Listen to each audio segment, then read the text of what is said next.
1978, Akechi Kawasaki saw the rise of coin-operated games, so much so that he focuses company's games around this. This company's name came to be SNK. The games that were developed by SNK were Ozma Wars and Star Rally. SNK struck big with a game called Vanguard. However, this new success would turn into a direction where the infamous video game crash of 1983 would kill their success and the success of a lot of game developers. This didn't last long when famous company Nintendo rose up and revived the gaming industry from where it fell. SNK signed up to be a third-party developer for Nintendo and then later split to create their own console, the Neo Geo. Before this, John Rowe left the company to form a company named TradeWest, which went on to market SNK's other successful game, Ikari Warriors, promoting SNK in North America. The Neo Geo first appeared as an arcade cabinet in April 26 of 1990 in Japan, and August 22nd of 1990 in North America, and finally, June 18th of 1991 in Europe. The second Neo Geo specs were was a Motorola 68000 clocking in at 12 MHz for the arcade, and a Zillox Z80A clocking in at 4 MHz for the home console when it came to the CPU. Its memory could hold up to 68 kilobytes of RAM, 84 kilobytes of VRAM, and 2 kilobytes of sound memory.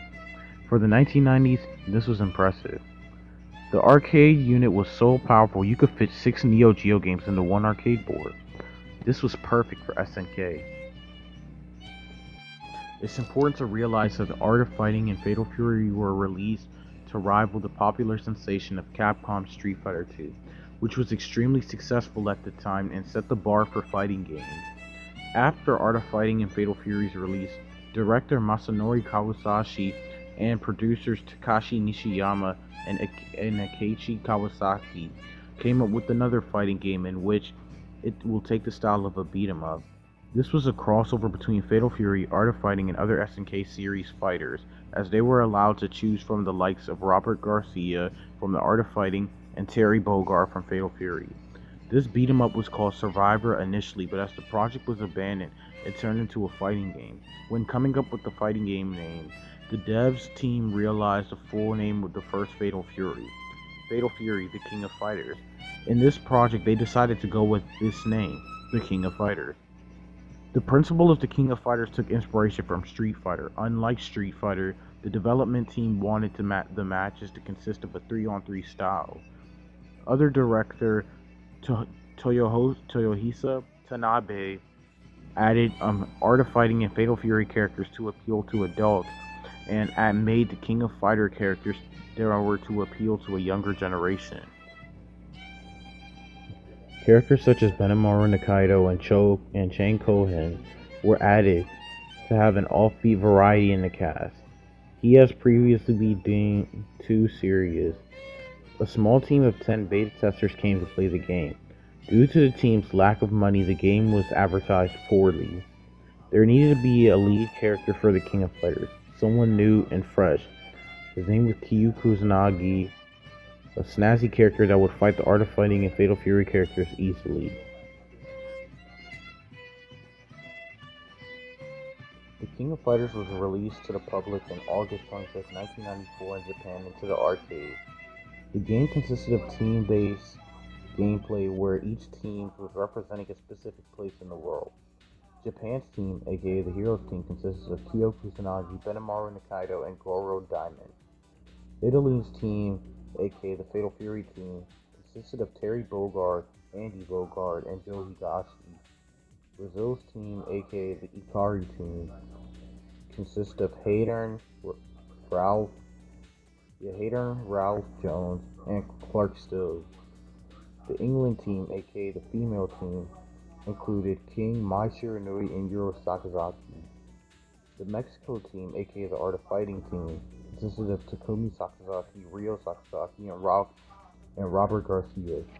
The Korean team consisted of Kim Kapan, Cho Bunj, and Chang Kohan. The China team, aka the Psycho Soldiers team, consisted of Athena Asamiya, Shin Gatsusai, and C. Kenso. The U.S. Team, aka the American sports team, consisted of Heavy D, Lucky Glover, and Brian Battler. The final boss of the game, Rugal Bernstein, an influential black market weapons and drugs dealer. Bored of a lack of competition, sent out 24 invitations to certain individuals around the world. 8 teams have entered, each representing a different country. At the tournament's conclusion, Mature, Rugal's personal secretary, invited the Japan team to fight their final match within Black Noah. It is there where Rugal revealed his true purpose of this tournament: defeat the winning team and add him to his grisly collection of previous challengers. Kyo sees his father there and decides to avenge him. As Rugal is finally beaten, he triggers the self-destruct mechanism on his ship. The team escapes and reflects on their victory.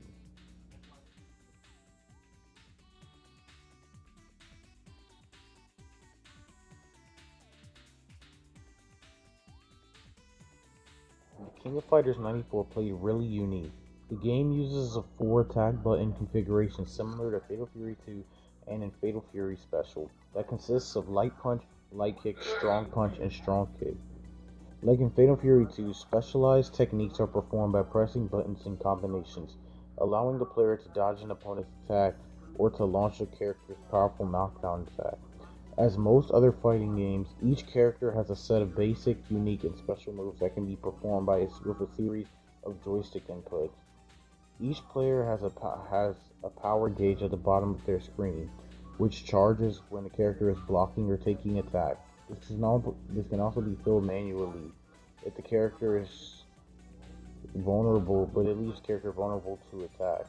By pressing and holding 3 buttons at the same time, once the power gauge is filled, the player's basic attack becomes stronger for a short period. When the characters are in this state, their players can also perform the character's super move, which immediately consumes the entire power gauge.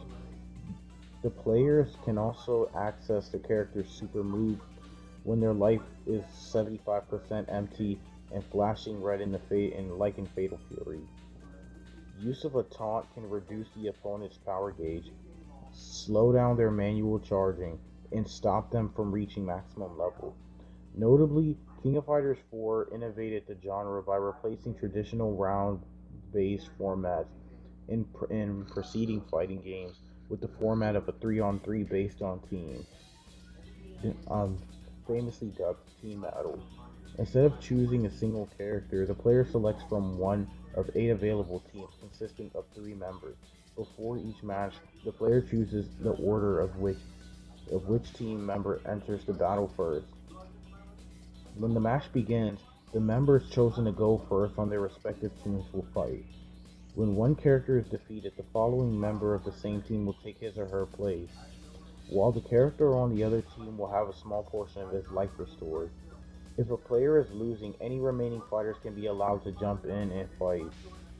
The King of Fighters had generally positive reviews, selling great, and although a genuine complaint of the first game was the inability to pick and choose who exactly can be in your team, fans of KOF regard it as the Street Fighter beater.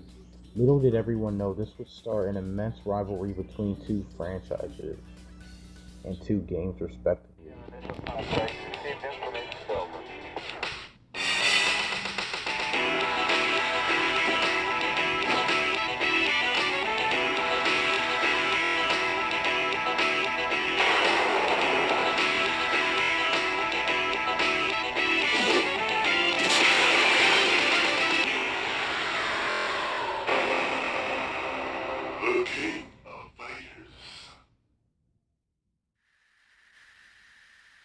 On July 25, 1995, the King of Fighters 95 was released to arcades and later to home consoles.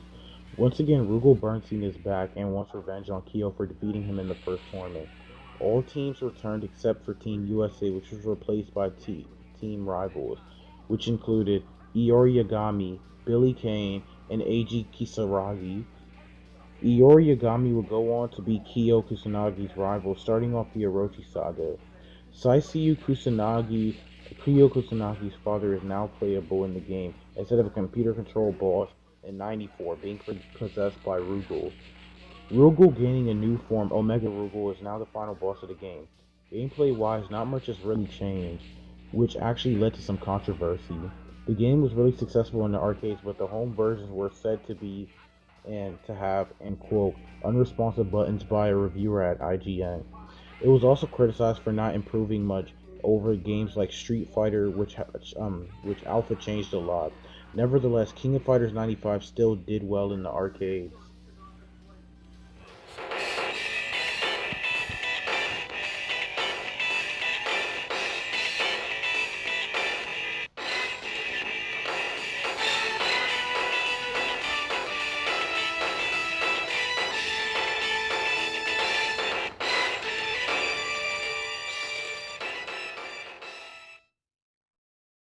As the yearly releases started to seem apparent, the King of Fighters 96 came out in July 30th, 1996. The King of Fighters 96 brought some changes to the formula.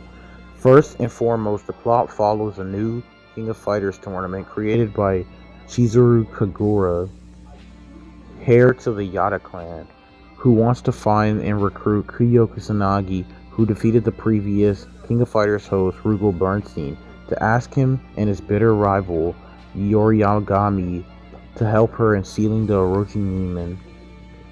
The new boss is one of the servants from the Orochi, Gonitz, who appears after Chizuru is defeated.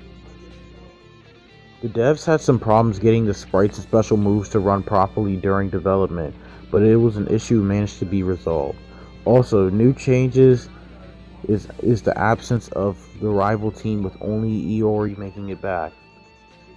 Takuma Sakazaki retired and did not make it into the roster. Instead, Yori Sakazaki came into the game. In terms of gameplay, 96 have new tweaks for you to play with. For one, you can select your team in any order that you want now, instead of being tied down to a specific team. Next, dodging was replaced with an emergency invasion. The ability to control the player's jump height, better graphics and redrawn special sprites, and newer powerful special moves that needed a certain requirement that needed to be met. Overall, the King of Fighters 96 great changed on the King of Fighters formula, but as fans could have guessed, 97 was on the way.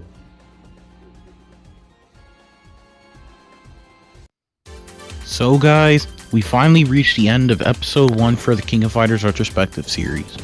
So, first and foremost, I would really like to apologize because I started video production on Tuesday. I know it was supposed to come out on Tuesday, but I started production on Tuesday and I didn't know it would take me up to 3 days, so I'm releasing it now.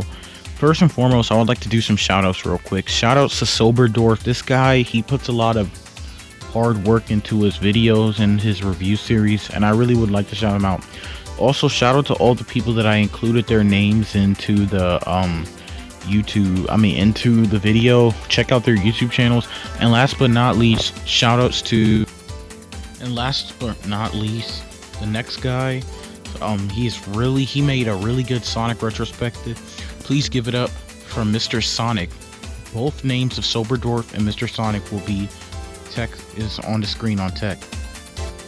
With that being said, this ends this video. Please like, subscribe, and share with your friends, and give me a suggestion for a retrospective I should do.